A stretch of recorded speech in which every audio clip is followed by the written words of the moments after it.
बढ़ेंगे, जहां ईरान से विदेशियों को बाहर जाने की इजाजत, यानी कि विदेशी नागरिकों को बाहर जाने की अब इजाजत मिल गई है। जमीन के रास्ते वापस लाए जाएंगे भारतीय, क्योंकि ईरान और इजराइल के बीच अभी युद्ध चल रहा है। ईरान में करीब 10,000 भारतीय मौजूद है, ज्यादातर पढ़ाई करने वाले भारतीय छात्र वहां मौजूद है। तो जमीन के रास्ते बाहर वापस निकाले जा सकते हैं भारतीय, ऐसा ईरान ने कह दिया है कि जितने भी विदेशी यात्री हैं वो बाहर जा सकते हैं। 10,000 के करीब भारतीय मौजूद है। और इसके पहले हमने रशिया यूक्रेन की लड़ाई देखी है, जिस वक्त कई हजार भारतीय छात्र भी वहां से निकाले गए थे। और अब ईरान और इजराइल के बीच में यह महायुद्ध चल रहा है मिडिल ईस्ट में, और अब भारतीयों को ईरान ने बाहर निकलने की, यानी कि विदेशियों को बाहर निकलने की परमिशन दे दी है। तो अब भारत अपने 10,000 भारतीय जो वहां मौजूद हैं उनको निकालने की कवायद शुरू करेगा। ये तस्वीरें इजराइल ईरान के लड़ाई की, जहां एक दूसरे के ठिकानों को निशाना बना रही है इजराइल और ईरान। और इस लड़ाई के बीच में कोई भी विदेशी नागरिक इससे हताहत ना हो, उसे नुकसान ना हो, इसीलिए अब ईरान ने जितने भी विदेशी हैं उनको बाहर जाने के लिए कह दिया है। और ऐसे में 10,000 भारतीय जो ईरान में मौजूद है, जो छात्र हैं, पढ़ाई के लिए ज्यादातर बच्चे गए हुए हैं, उनको बाहर निकालने की कवायद अब भारत की तरफ से शुरू की जाएगी। तो जिस तरीके से दोनों देशों के बीच लगातार वॉर चल रहा है, एक दूसरे को ठिकानों को वो निशाना बना रहे हैं, ऐसे में हवाई यात्रा नहीं हो सकती है। इसीलिए सड़क के रास्ते, जमीन के रास्ते बाहर जाने की, निकलने की सलाह दी गई है, परमिशन दी गई है। और 10,000 जो छात्र और भारतीय वहां मौजूद हैं उनको बाहर निकालने की कवायद अब भारत की तरफ से शुरू की जाएगी।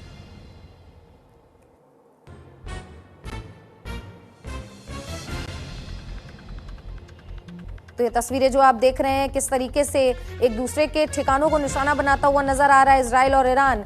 और ईरान और इजराइल की लड़ाई क्यों है, ये भी एक समझना बेहद जरूरी हो जाता है। इजराइल ने एक रिपोर्ट के अनुसार दावा किया है कि ईरान न्यूक्लियर पावर, यानी कि न्यूक्लियर बॉम्ब बनाने के बहुत करीब था। एक्चुअली न्यूक्लियर बॉम्ब बनाने के लिए यूरेनियम की, यानी कि शुद्ध यूरेनियम की जरूरत होती है। और जो 90% यूरेनियम जो शुद्ध होता है, उससे न्यूक्लियर पावर आसानी से बनाया जा सकता है। ऐसे में इजराइल को ये रिपोर्ट के जरिए प्राप्त हुआ था कि ईरान 60% तक प्रोसेस करने के बाद यूरेनियम को शुद्ध कर चुका है। यानी कि अगर ये 30% का सफर ईरान तय कर लेगा तो वो परमाणु बम बना सकेगा, परमाणु हथियार बना सकेगा। और इसी के आधार पर इजराइल ने ईरान पर हमला कर दिया, और पलटवार इस तरीके से कि इजराइल के कई ठिकानों को तबाह कर दिया गया है। 150 से ज्यादा मिसाइलें ईरान ने इजराइल पर दागी हैं। कई लोगों की मौत हुई, 78 ईरानियों की मौत इस दौरान हुई थी। उसके बाद से भी ये लगातार एक दूसरे पर प्रहार किए जा रहे हैं।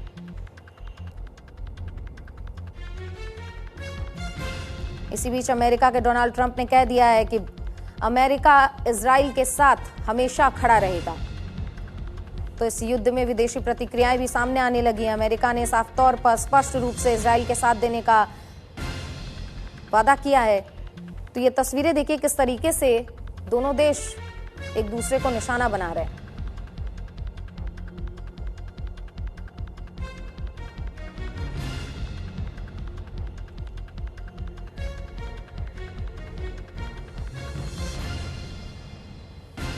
तो मिडिल ईस्ट में इस महायुद्ध से बाकी भारतीय विदेशी, जो भारतीय हो या कहीं और अन्य देश के विदेशी जो उस देश में रह रहे हैं, उन्हें नुकसान ना हो।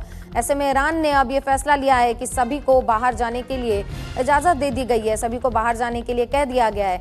और 10,000 से ज्यादा भारतीय जो वहां अभी रह रहे हैं, ज्यादातर छात्र वहां रह रहे हैं, उनको भारत निकालने के लिए अब प्रोसेस शुरू करेगा, ताकि सभी को बाहर निकाला जा सके, सुरक्षित बाहर निकाला जा सके। इसके पहले हमने रशिया यूक्रेन का युद्ध देखा है, और जब स्थिति युद्ध की बननी शुरू हुई थी, उसी वक्त भारत ने कवायद शुरू की थी कि यूक्रेन और रशिया से अपने जो यूक्रेन के जितने भी यूक्रेन में भारतीय थे उनको सभी को बाहर निकालने की कवायद शुरू हो गई थी। और एक बार फिर ईरान से भारतीयों को वापस लाने की कवायद सरकार की तरफ से शुरू की जाएगी, क्योंकि ईरान ने बाहर निकलने की विदेशियों को जो परमिशन थी वो दे दी है।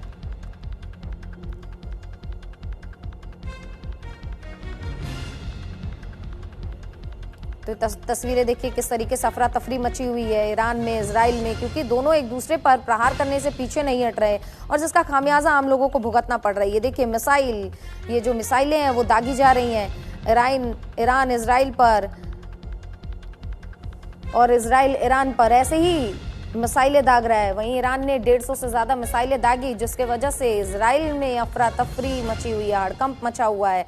कई रिहायशी इलाकों को भी ईरान ने निशाना बनाया है। ऐसे में कई लोग घायल हैं तो कईयों की मौत हुई है। ईरान के 78 से ज्यादा लोगों की मौत हुई है। ईरान ने अमेरिका में ये बयान भी दिया कि इजराइल ने कई ऐसी मिसाइलें रिहायशी इलाके में दागी हैं, जिसके वजह से लगभग 80 लोगों की मौत हुई है। तो ऐसे में लोगों के मन में ये सवाल उठना लाजमी है कि इजराइल और ईरान आपस में क्यों लड़ रहे हैं और आखिर क्यों इजराइल ने ईरान पर अचानक हमला कर दिया।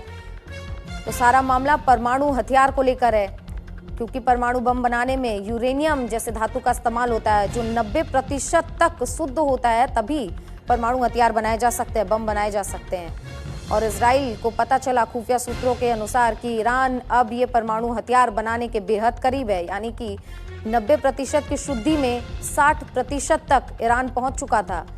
तो रिपोर्ट ये भी कह रही थी कि जल्दी ईरान अब परमाणु हथियार बनाने में सक्षम होगा। इसी के आधार पर इजराइल ने रातों रात ईरान पर हमला कर दिया। और पलटवार में ईरान ने भी रिहायशी इलाकों को निशाना बनाया और अब जो तस्वीरें आ रही हैं वो भयावह।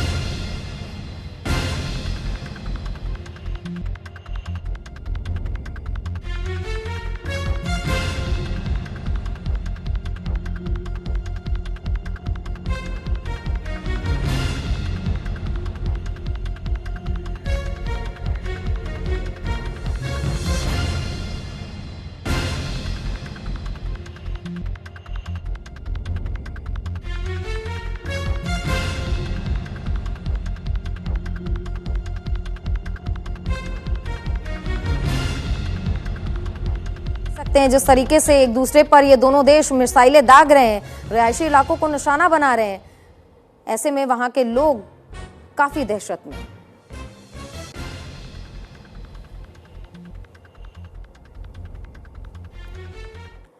और जिस तरीके से ये दोनों देश एक दूसरे को निशाना बना रहे हैं और कई ऐसी चीजें हैं जिसकी वजह से आज ईरान ने भारतीयों को देश से निकलने की इजाजत दे दी है। हमारे साथ हमारे पॉलिटिकल एडिटर रजत राकेश टंडन जुड़ गए।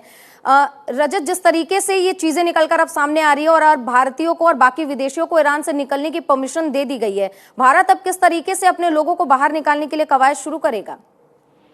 देखिए, इस पर बैठकों का दौर जारी है और एक रोड मैप बनाया जा रहा है कि कैसे लगभग माना जा रहा है, जो आंकड़े मिल रहे हैं सरकार की तरफ से, कि लगभग 10,000 ऐसे लोग हैं जो स्टैंडर्ड है इस वक्त वहां पर, उनको निकालना है, चाहे जमीन के रास्ते से या फिर फ्लाई करके लाना है, क्योंकि युद्ध जैसे हालात हैं, लगातार अटैक के अंदर में है और कोशिश यही है कि सेफली कैसे निकाला जाए। लगातार जो एम्बेसीज है वो टच में है भारत के और लगातार सूचना यही मिल रही है कि जल्दी से जल्दी एक रोड मैप बनाया जा रहा है जिसमें जल्दी से जल्दी इवैक्यूएशन का जो प्रोसेस है वो शुरू किया जाए। रजत जी, जिस तरीके से अब बाहर निकालने की कवायद भी शुरू होने को चली है, लेकिन खबरें ये है कि 10,000 से ज्यादा भारतीय और खासकर स्टूडेंट वहां पर है, तो जाहिर सी बात है कि बच्चों में डर का माहौल भी होगा। तो क्या एम्बेसी उन बच्चों के कांटेक्ट में है ताकि उनको मैनेज किया जा सके, उनके डर को काबू किया जा सके? समय समय पर जो गाइडलाइंस हैं वो भी दी जा रही है की तरफ से, आप जहाँ हैं वहीं पर रहिए, सेफ रहिए, बहुत ज्यादा बाहर मत निकलिए, जिन एरियाज में ज्यादा अटैक हो रहा है, प्रोबेबिलिटीज ज्यादा है, वहां जाने के लिए मनाही हो रही है। तो लगातार गाइडलाइंस वहां से मिल रही है और कोशिश सरकार की ये होगी कि जल्द से जल्द जितने लोग हैं भारतीय उनको आइडेंटिफाई किया जाए और एयरलिफ्ट करके सेफली दिल्ली लाया जाए। ठीक है रजत जी, क्योंकि ईरान ने अब इजाजत दे दी है भारतीयों को बाहर जाने की और बाकी विदेशियों को भी, तो क्या इजराइल से भी भारतीयों को बाहर निकाला जाएगा? मुझे लगता नहीं कि अभी तक ऐसी कोई एडवाइजरी आई है और इजराइल के भारतीय स्टूडेंट्स उस तादाद में नहीं है जितने वहां पर हैं, तो अभी तक कोई ऐसी एडवाइजरी आई नहीं है भारत की तरफ से या एनयू की तरफ से, तो हमें इंतजार करना होगा। लेकिन हाँ, यहाँ की एडवाइजरी है और भारत सरकार जो अपने नागरिक हैं, स्टूडेंट्स हैं या फिर काम कर रहे हैं, उनको जल्द से जल्द इवैक्यूएट करेगी।